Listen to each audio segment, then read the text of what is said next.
Hi everybody and welcome to my YouTube channel.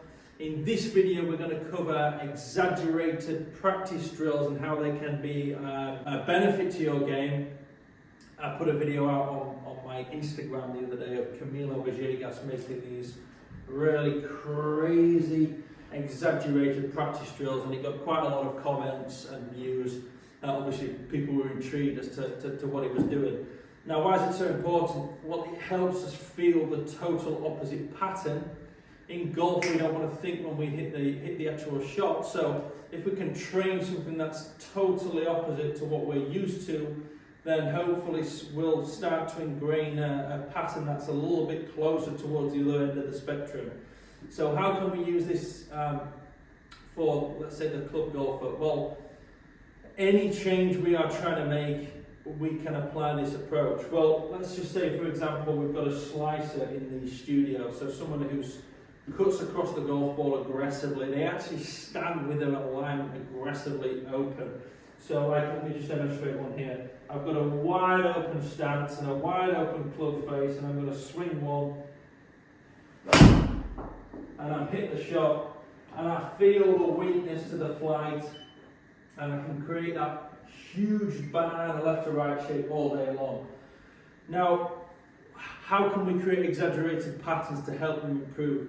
Well, the first point of call, what we would do is say, right, change the ball, let's get a 7-iron out. We could actually start to get the student aiming, as opposed to aiming over here at kind of 10 o'clock on the clock face, 12 being target. We could get the student slap on a tee as well to start with, so we're not worried about strike, but we can get a student to aim almost towards 2 o'clock on the clock face.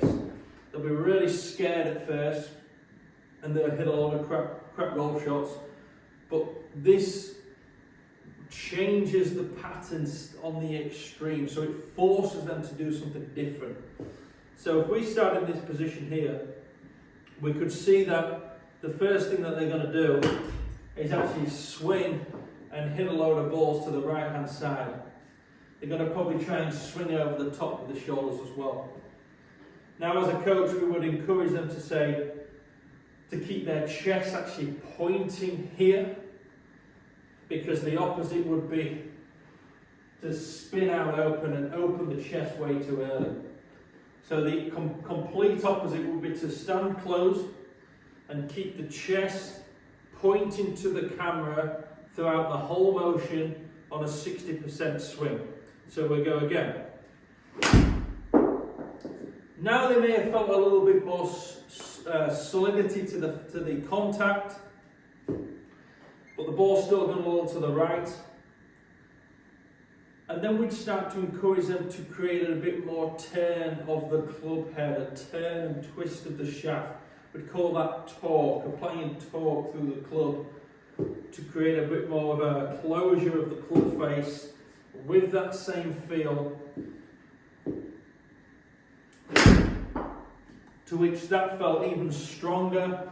And you can actually see there, well, it didn't come back, but let's go again. So closing the stance, twisting the face down, chest and hip line to the camera. It's feeling so extreme, like so.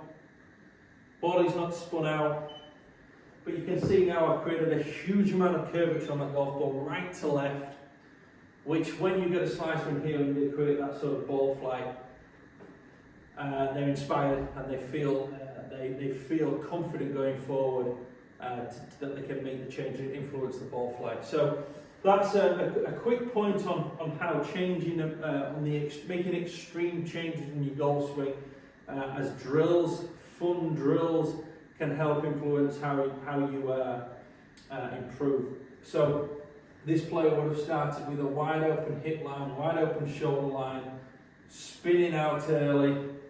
They might not have even started open, they may have just started to actually spin the body aggressively early.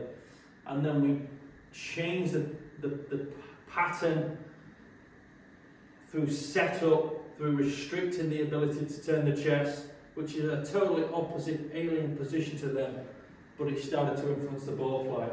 From there we could then move into a more neutral position, trying to apply a little more of that, keeping the chest back, turning the shaft down, creating that draw shape, that hook shape, and then start to dial it out into a more neutral ball flight. So hope that makes sense.